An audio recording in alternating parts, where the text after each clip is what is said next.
Hi everybody, welcome back to Angie's Answers.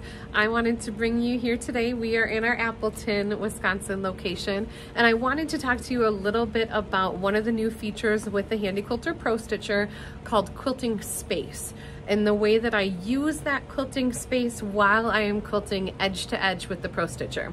So I have a quilt here all loaded on my frame, getting ready to start this one, and I wanted to bring you in and show you some of the ways that I use that quilting space feature. I have my pattern all laid out, bigger than the measurements of my quilt. So this is a pattern from Ann Bright. It is called Groot. Let me hit my 1-to-1 ratio button down here so we can zoom in and you can see this pattern. So it's got a really cute little leaf to it and a little swirl on it. And remember, this 1-to-1 button down here, that's gonna show you the actual size and the scale of the pattern. You also have another way just to kind of double check what your scale is if you want to turn on your grid, and then you can look at your design and you can look and see how big these leaves are or how big those swirls are and what scale it's going to quilt out on your quilt.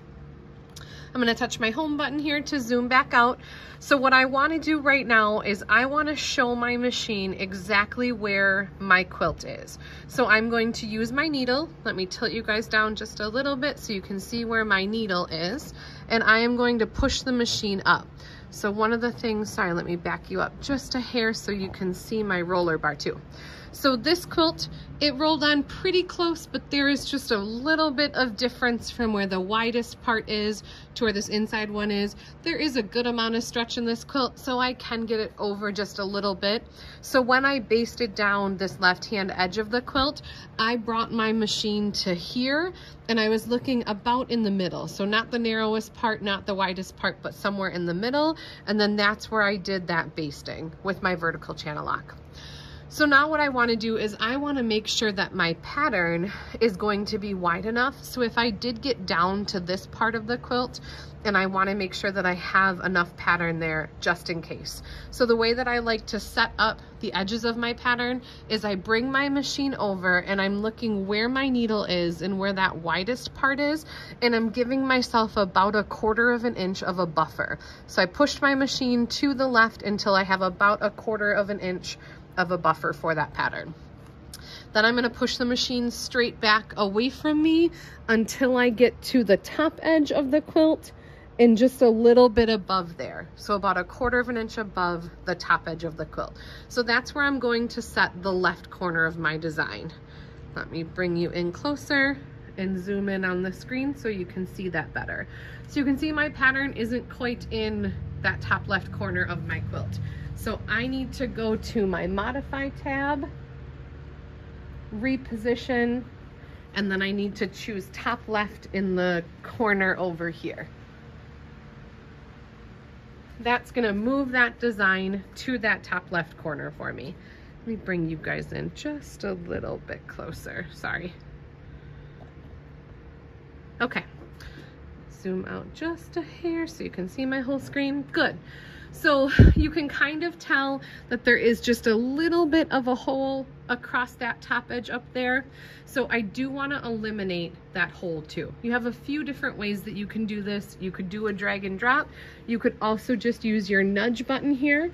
So I'm going to use that up arrow and nudge that pattern up just a little bit to eliminate that hole. And then I'm going to nudge it over just a little bit too. So this is where I want to set the top left corner of my quilt. So I'm going to go to the area tab and I'm going to touch that 2-corner button right there.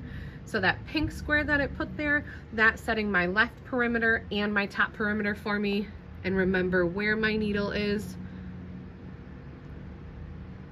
So that set that side for me.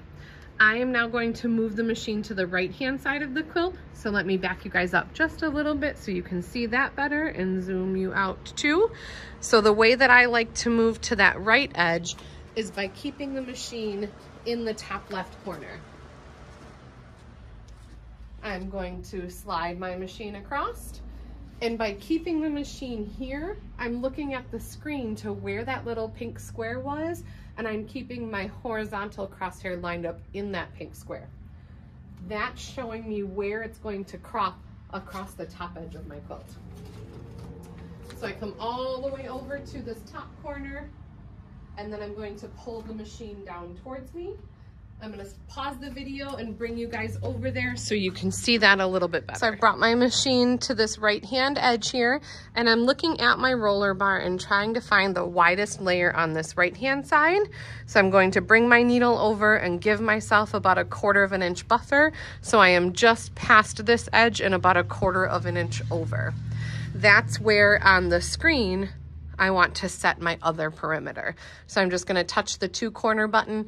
If you do have a Forte or an Amara, you can use your handlebar button and touch that star, or you can just reach up and touch the screen. Let's zoom in on the screen so you can see that a little bit better. So this pink rectangle that got created, that is my area for the quilt. So that's the farthest I want it to go to the left and the right, and then how far I want it to go to the top. So this quilt measures 96 inches wide by 108 inches long. So my current height is 18 inches because that's the width of my throat space, but I have 122 inches of pattern laid out. So the next step that I like to do is type in the actual measurement, 108, into my area. So now my pink area line is down here. This shows me exactly where that pattern is going to line up on my quilt. So it gives me a little bit of play if I need to move that pattern up or down, and if I need to move it left to right too. It gives me a little bit more of an option. I do like to have a little bit more pattern left to right, so I should have added 1 more row horizontally to give myself a little bit more pattern from left to right. This pattern, I knew that there's not really a specific design element, so it's a little bit more forgiving. I actually like where this is laid out, so I'm not going to make any changes. If I wanted to make a change, I could go to my Modify tab, reposition, sorry, thought I was going to sneeze, and then use these arrows here. So if I did want to move that pattern up a little bit, I could, or down a little bit, I could. So you have that flexibility to make that pattern match in the middle of your measurements of your quilt. One thing that's a little bit confusing right now is I don't want to crop off this extra pattern yet because I'm not currently quilting the bottom of my quilt. We are on the top edge of our quilt, our first border of our quilt, so I don't want to crop that bottom row yet. So I need to change the height of my area and bring this down here, so I'm only cropping where I am currently sewing. So that's changing the area height. Because I have 122 inches out here, I'll just add an inch and make my area 123. So that makes the area longer, so I'm not cropping this bottom edge yet. Then I can go to my Modify tab, I can crop, get rid of everything outside, and close up all those edges. Anytime you do a crop, it's a good idea to baseline. I no longer need that area, so I can clear out that pink area by going to Area tab and clear. And then this is where you want to save your designs. So save and selected. I like to save everything to the C drive, to my design folder, and to this quilt layouts folder. So this customer's name is Jen. So I would clear this out and I would just type in Jen and then hit save. So now this cropped layout is saved to my C drive of my design. The next thing I want to show you is that quilting space area. So I'm going to stop the video, move us back over to the left-hand side, and show you how to lay out that quilting space area. We are back over on the left-hand side of our quilt, and you can see that because both of my crosshairs are now on the left-hand side of the design. When you set up your quilting space, you always want to start on the left-hand side first. So what I want to do is I want to look at where my needle is, and I want to look at where I basted this left-hand side. So I'm putting my needle here where I did my basting, not over out into the batting to have extra pattern, but exactly where I did that basting. And then I am pushing the machine right in that basting line all the way back until I can hear it and I can feel it hit that stopping point. So that's showing me where my roller bar is. Let me zoom in on the screen so you can see that better. I'm going to go to my Area tab. I'm going to select Quilting Space in the second row. And then over here on the right-hand side, I'm gonna touch that 2-corner button.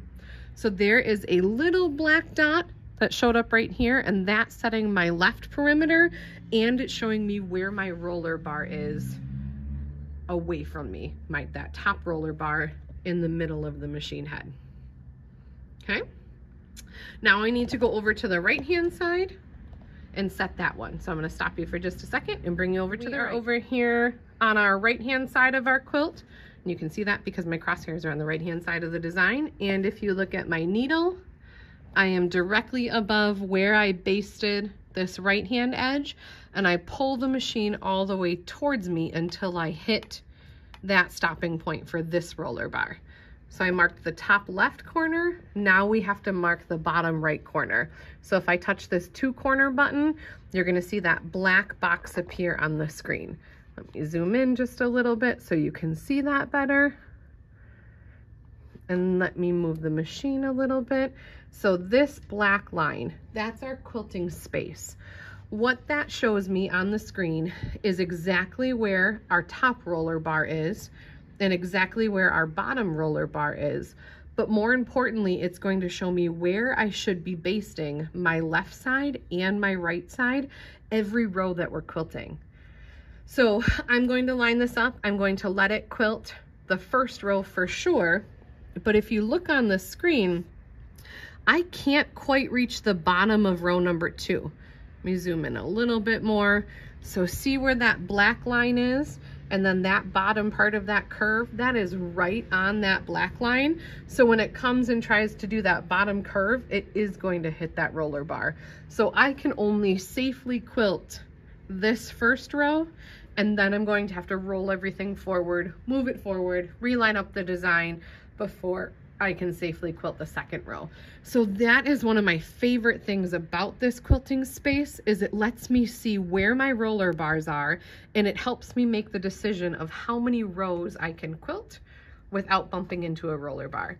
And then you'll see a little bit later that when we're basting our next row, how we can line everything up and keep our vertical side square by using that quilting space. I am over here on our right-hand side because my entire row has finished. Now I'm ready to roll the quilt forward. So I'm going to release my 2 roller bars, and I'm going to roll my quilt up. One little tip that I like to share is if you take just a straight pin and you can stick that right where your stitching line is for that row. So I can put my pin right in there. That helps me see a little bit easier where my row is. So when I'm rolling, I can look at that pin and keep that pin about 2 inches away from my self-leveling roller bar. So here's my pin, here's my distance, so I've got about 2 inches away. Another good tip when you roll, always look for these little silver pins and make sure those are facing up so they don't get hit by your machine. So we are now ready to baste our side again, our right-hand edge. And this is where that quilting space is super important. Let me bring you guys a little bit more straight on so you can see that better. So if you look on my screen, let me bring you up. That black line right there, that was where we basted the first row. So I can go ahead and clear out my long jump pause because I didn't have enough space to reach row number 2. So I did have to roll everything forward so I can cancel that long jump pause. Now to baste, if I look at that vertical crosshair, so that vertical orange line that moves with me when I move the machine, I am going to move the machine until that vertical orange line covers the black line on the screen, because this is where I basted the first row. So if you look under my needle, you know, let me turn those lights off. It's a little easier to see without those lights on. There we go. If you look under my needle, I'm not quite on the fabric. I'm a little bit into the batting, so I do have to push that fabric over to square up this right edge.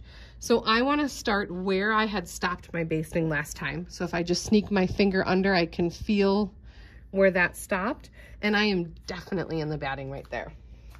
So one of the things you can do to help is use your side clamps. Put that side clamp on and just pull it over just a little bit. I'm not putting too much pressure or stretching too much, but that's gonna help just slide that just that little bit. Now the rest of this, it's my job to move that fabric to line up. So once again, if we look at the screen, I've got my orange crosshair right on top of that black line.